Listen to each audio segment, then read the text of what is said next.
하나님께서 오늘 우리에게 주신 말씀은 사사기 8장 1절에서 21절 말씀입니다.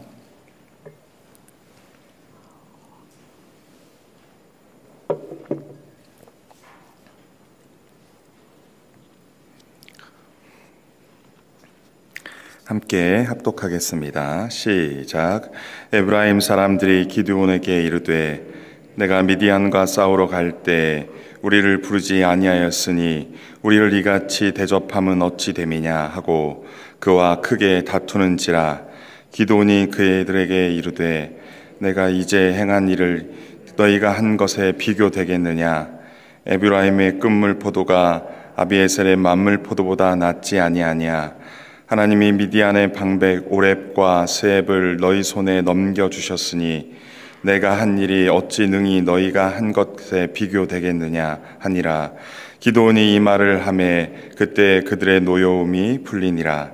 기드온과 그와 함께 한 자 300명이 요단강에 이르러 건너고 비록 피곤하나 추격하며 그가 숫곳 사람들에게 이르되 나를 따르는 백성이 피곤하니 청하건대 그들에게 떡덩이를 주라. 나는 미디안의 왕들인 세바와 살문나의 뒤를 추격하고 있노라 하니 숫곳의 방백들이 이르되 세바와 살문나의 손이 지금 내 손 안에 있다는 거냐. 어찌 우리가 내 군대에게 떡을 주겠느냐 하는지라. 기드온이 이르되 그러면 여호와께서 세바와 살문나를 내 손에 넘겨주신 후에 내가 들가시와 찔레로 너희 살을 찢으리라 하고 거기서 브누엘로 올라가서 그들에게도 그같이 구한즉 브누엘 사람들의 대답도 숫곳 사람들의 대답과 같은지라. 기드온이 또 브누엘 사람들에게 말하여 이르되 내가 평안히 돌아올 때 이 망대를 헐리라 하니라. 이때 세바와 살문나가 갈골에 있는데 동방 사람의 모든 군대 중 칼든 자 12만 명이 죽었고 그 남은 15,000명가량은 그들을 따라왔으며 와서 거기에 있더라.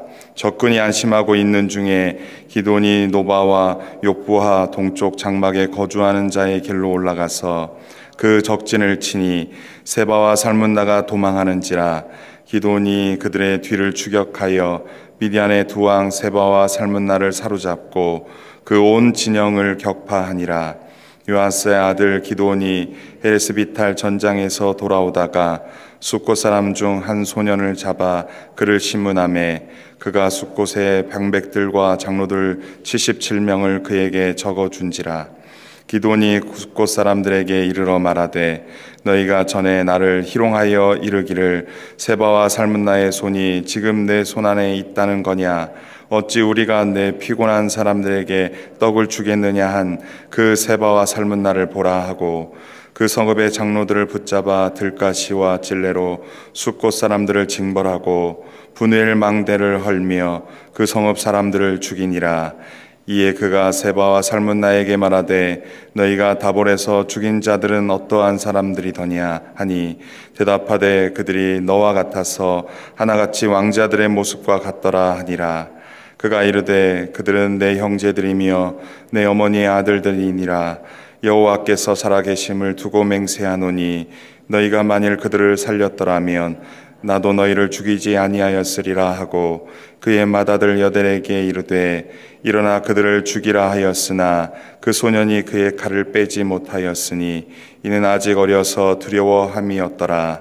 세바와 살문나가 이르되 내가 일어나 우리를 치라. 사람이 어떠하면 그의 힘도 그러하니라 하니 기드온이 일어나 세바와 살문나를 죽이고 그들의 낙타목에 있던 초승달 장식들을 떼어서 가지니라. 아멘. 어제 본문에서 하나님께서는 이스라엘을 미디안의 손에서 구원하셨습니다.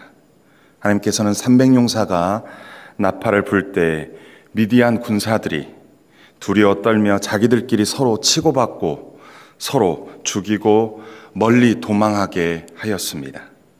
이날의 전쟁에서 미디안 연합군 13만 5천 명은 많은 인원이 죽었습니다. 그 중에 살아남은 자들이 세 갈래로 뿔뿔이 흩어졌습니다.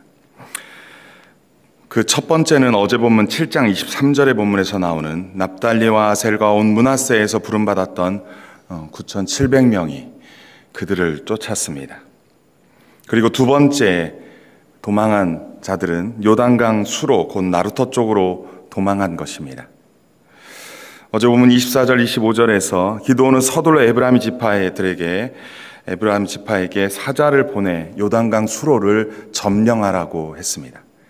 곧 요단강 나루터를 점령하라는 것입니다. 그래서 도망오는 자들을 잡으라는 것이죠.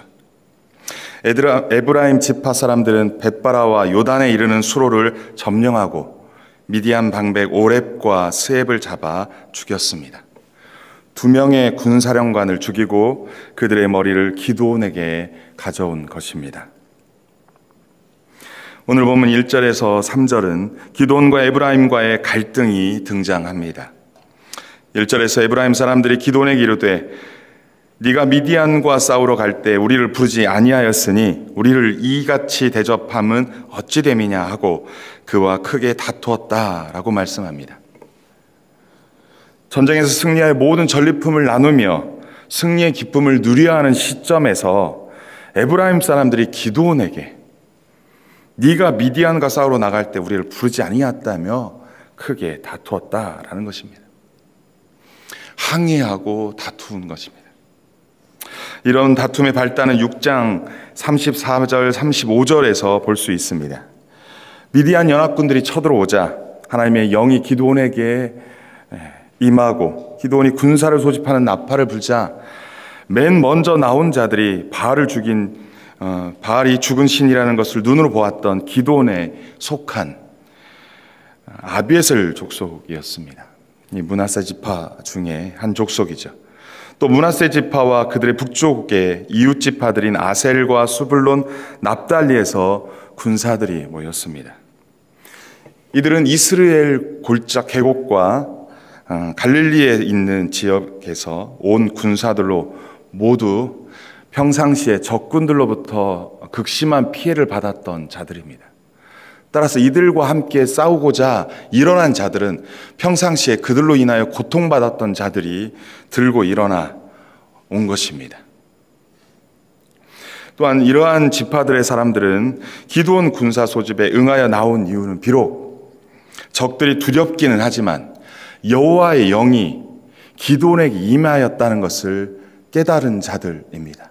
그러한 자들이 여호와의 영으로 충만한 자가 군대를 소집했을 때 나아가 싸우겠다라고 이렇게 나왔던 자들입니다.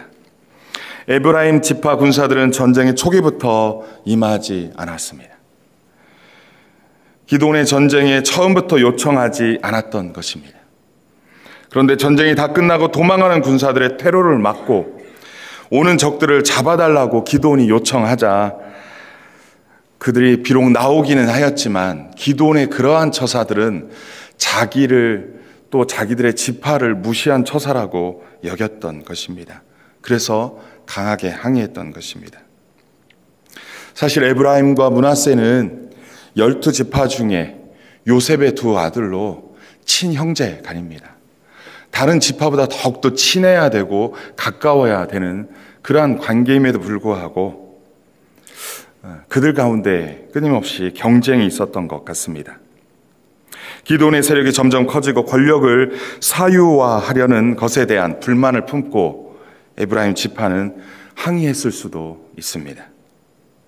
한마디로 세력 다툼으로 볼 수 있으며 그 안에는 공적에 대한 질투와 경계심으로 가득했을 것입니다. 이때 기드온이 이러한 에브라임에게 대하여 어떻게 반응합니까? 이전 말씀을 보면 기드온은 내가 이제 행한 일이 너희가 한 것에 비교되겠느냐? 에브라임의 끝물포도가 아비에셀의 만물포도보다 낫지 아니하냐?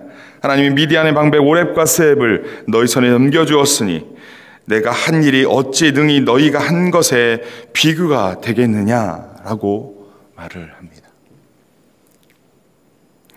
에브라임이 전쟁의 끝에, 전투 끝에 세운 공이 전쟁 내내 공을 세운 기드온보다 더 큰 공적을 세운 거 아니냐라며 지금 기드온이 에브라임을 지켜 세웁니다. 실제로 기드온 쪽의 공적도 에브라임에 결코 뒤지지 않습니다. 하지만 기드온은 에브라임이 세운 공 모두가 하나님의 전적인 뜻이라고까지 덧붙이며 자신의 공적과 비교할 수 없는 큰 공적이라고 말을 한 것입니다. 과연 기드온의 진심이었을까라는 것은 잘 알 수 없습니다. 하지만 지파 간의 갈등을 무마시키기에는 충분한 표현이었던 것 같습니다. 에브라임은 그제야 노염을 풀고 다툼을 그쳤다라고 말씀하고 있습니다. 오늘날 우리 공동체 가운데도 이러한 갈등은 종종 있을 수 있습니다. 교회 공동체 가운데 서로 누가 공이 더 크냐고 따지기도 할 수 있습니다. 경쟁심과 질투심이 작용할 수 있습니다. 그러한 시비를 거는 자들이 있을 수 있습니다. 그때마다 우리는 공동체 안에서 일어나는 갈등을 어떻게 해결해야 합니까? 하나님의 말씀에서 교훈하는 대로 지혜롭게 상대방을 달래며 성숙한 관계로 나아가야 할 것입니다. 내가 옳고 네가 틀리다라고 말을 해봤자 남는 것은 상처뿐일 수 있습니다.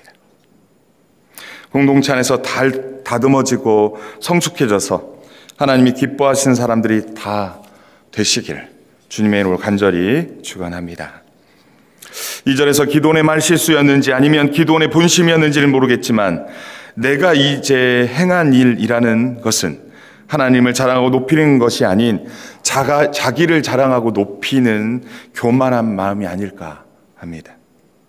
오늘 우리들도 이러한 작은 것 하나하나 주의하며 하나님을 높이는 자들이 되어야 할 것입니다.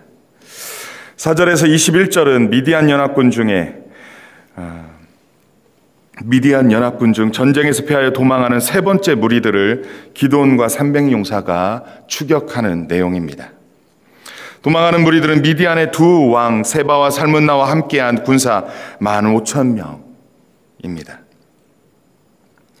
기드온과 300용사는 비록 피곤하였지만 추격하였습니다. 그러다 그들이 이른 곳이 먼저는 숫곳이고 나중에는 브누엘이라고 말합니다. 이 두 곳은 요단 동편에 위치한 이스라엘 갓 지파 지역입니다. 한마디로 이스라엘 진영입니다.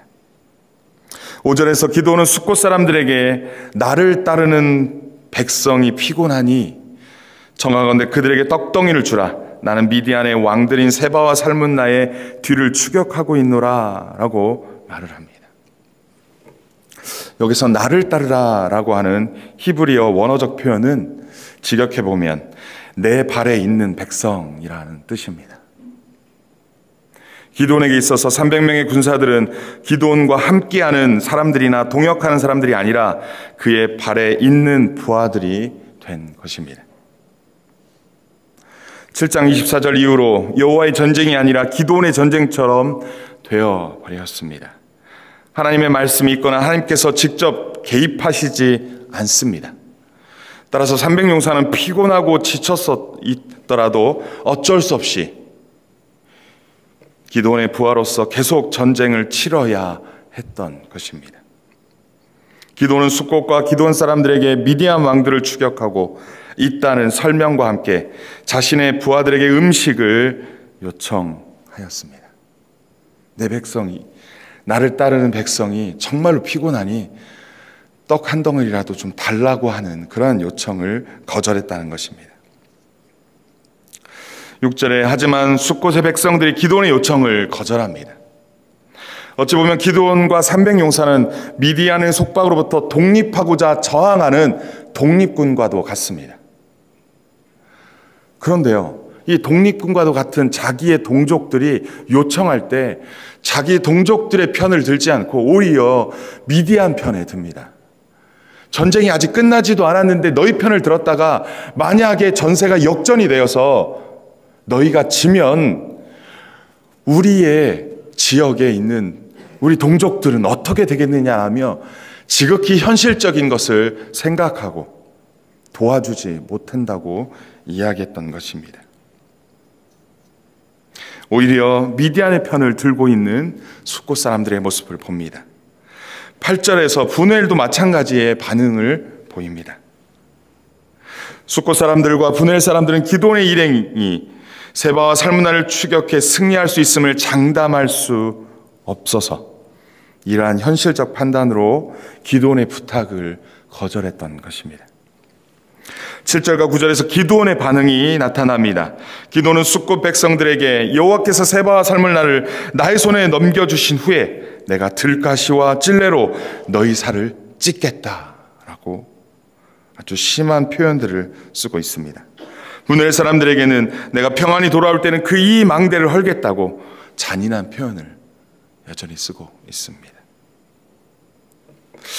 이 또한 요당 동편과 서편의 갈등이 있었음을 짐작할 수 있습니다.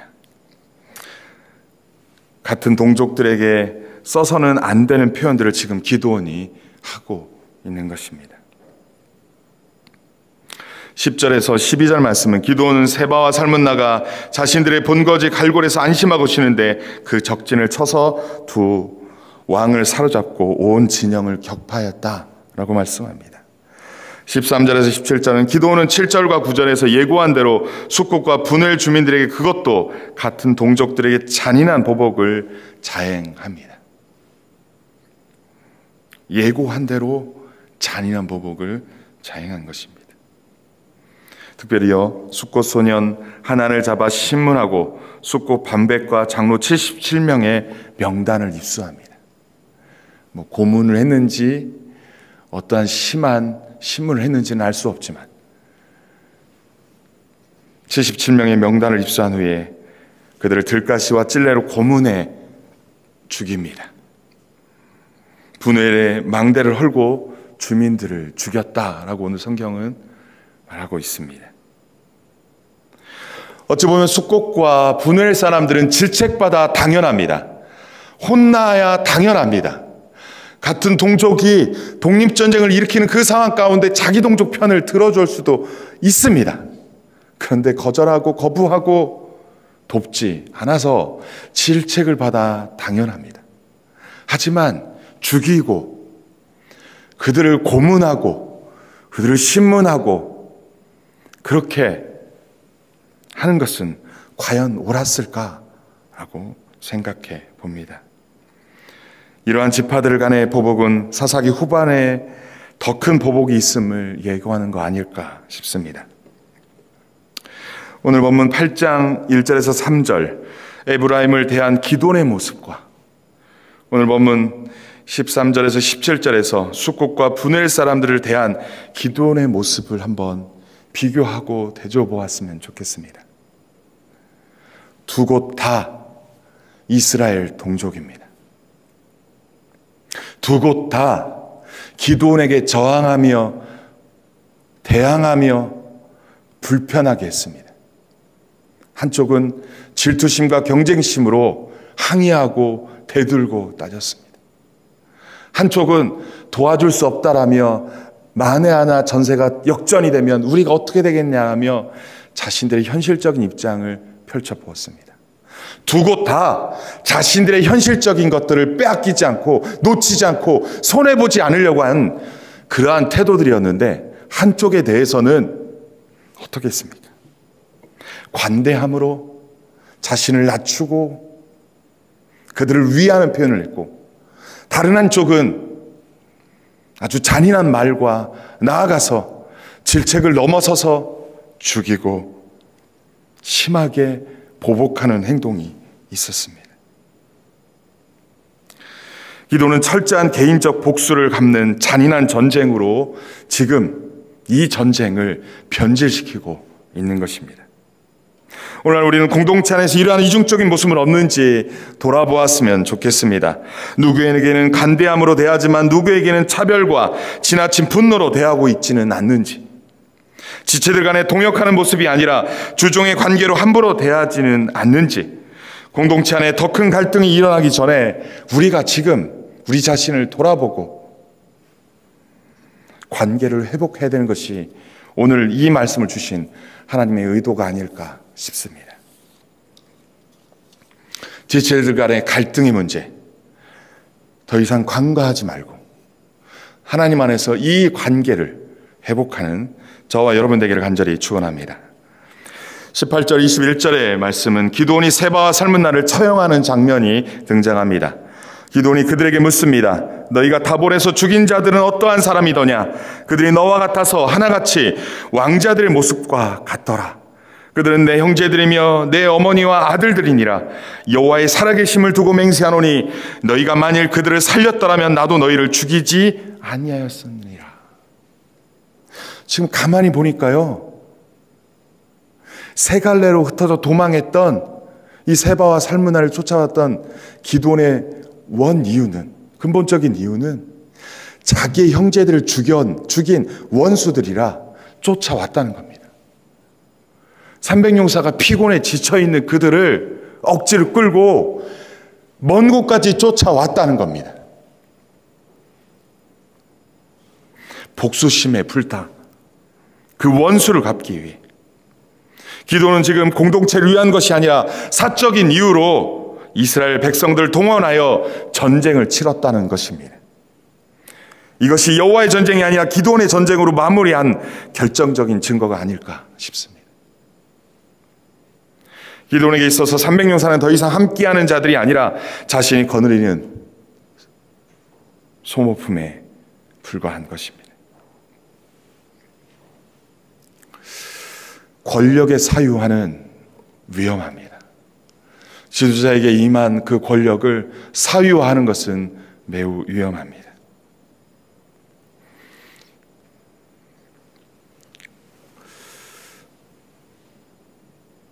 그뿐만이 아닙니다. 그는 칼의 무게도 감당하지 못하고 두려워 떠는 어린아이 아들에게 원수들을 처형하도록 명령합니다. 하지만 그 아들이 감당하지 못하자 기드온이 직접 그 원수들을 죽입니다. 상대방을 명예롭게 죽지 못하도록 자신의 아들에게 죽이기를 원했지만 그렇게 되지 못한 것입니다. 이 또한 바람직하지 못한 행동입니다. 나아가서 21절 하반절에 보니까요, 기드온이 세바와 살문나를 죽이고 그들의 낙타 목에 있던 초승달 장식을 떼어서 가졌다라고 말씀합니다. 전리품을 떼어 가지는 것은 승리한 군인들의 자연스러운 행동이겠지만 낙타 목에 있던 초승달 장식은 전쟁에 나갈 때 낙타에 장식한 일종의 왕의 장식품이며 부적과도 같은 것입니다. 어찌 보면요, 미신적인 것이 포함되어 있는 것입니다. 18절에서 왕자같이 생긴 모습과 21절에 왕의 장식품을 취하는 기드온의 모습은 기드온을 왕의 동급으로 묘사하는 행동으로 지금 보여지고 있습니다.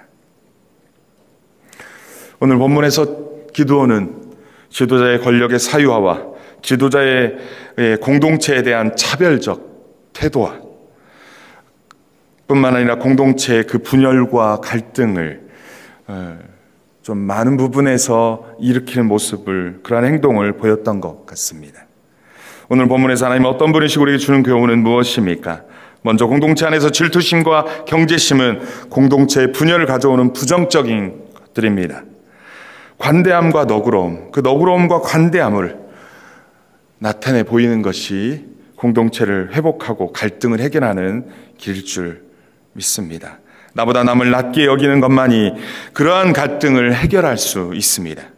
두 번째로, 공동체 안에서 차별하여 대하는 것은 공동체의 분열을 가져올 수 있습니다. 누구에게는 이렇게 대하고 누구에게는 저렇게 대하는 이 차별적 행동은 공동체의 분열을 가져올 수 있음을 잊지 말아야 할 것입니다. 세 번째로, 공동체를 위한 것과 개인을 위한 것을 구분하여 행동해야 할 것입니다. 그래야 공동체의 분열을 막을 수 있습니다.